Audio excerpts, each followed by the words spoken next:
Historia del ejercicio físico y el deporte. Sociedades arcaicas. Culturas mesopotámicas. Las actividades físicas más relevantes durante los diferentes periodos de los imperios mesopotámicos se conocen a través de los relieves, tablillas de arcilla, esculturas en terracota y metal, e inscripciones en piedra, y en su mayoría tienen relación con actividades bélicas o de preparación militar, como caza, lucha, equitación, etc. La palabra Mesopotamia significa en griego tierra entre ríos, el Tigris y el Éufrates. Las culturas mesopotámicas son las diversas culturas que se han ido asentando en ese valle desde el 6000 a.C. hasta el final de la cultura persa en el siglo XX después de Cristo.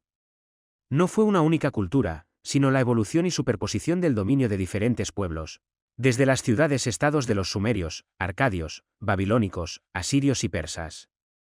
Al tratarse de pueblos muy influenciados por las tribus armenias y del Cáucaso, que eran conocidos como los pueblos del caballo, muchas de sus actividades físicas más destacadas fueron actividades hípicas, destacando la realización del primer tratado sobre el entrenamiento y cuidados del caballo para las carreras. Se trata de una tablilla de arcilla del siglo XIV a.C., encontrada en las ruinas de Atusas, escrita por un hurrita, pueblo al norte de Mesopotamia, maestro entrenador de caballos al servicio del rey de la tierra de Mitanni, un antiguo reino perteneciente a la cultura hitita, ubicado en el norte de la actual Siria, también conocido como Naharina. El texto recibe el nombre de Tratado Kikuli, que al parecer era el intendente de las caballerizas del rey que lo escribió basándose en su larga experiencia. En este texto se narra día a día los cuidados y el entrenamiento que debían seguir los caballos para prepararlos para las carreras. La nobleza era también muy aficionada durante esta época a la caza, especialmente desde los carros con lanzas o tirando con arco.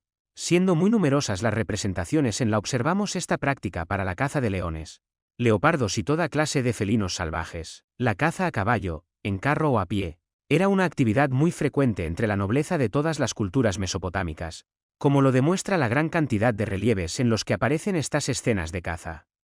Todos los caballos domésticos actuales proceden de los llamados pueblos del caballo, en las estepas occidentales de Mongolia al norte del Cáucaso, donde fueron domesticados hacia el 4200 a.C.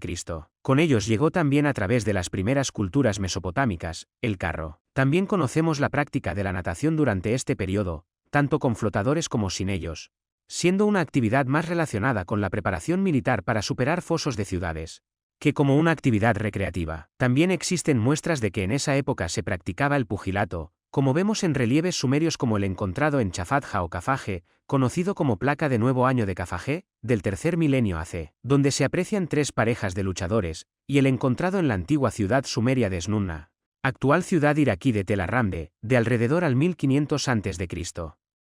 También había otros tipos de luchas muy pintorescas, como puede ser esta con unos cántaros sobre la cabeza, mientras se agarran al cinturón del contrario por la cintura, lo que nos da idea de la afición de todas las culturas mesopotámicas por diversos tipos de lucha, tal vez heredada, o por influencia de los mongoles.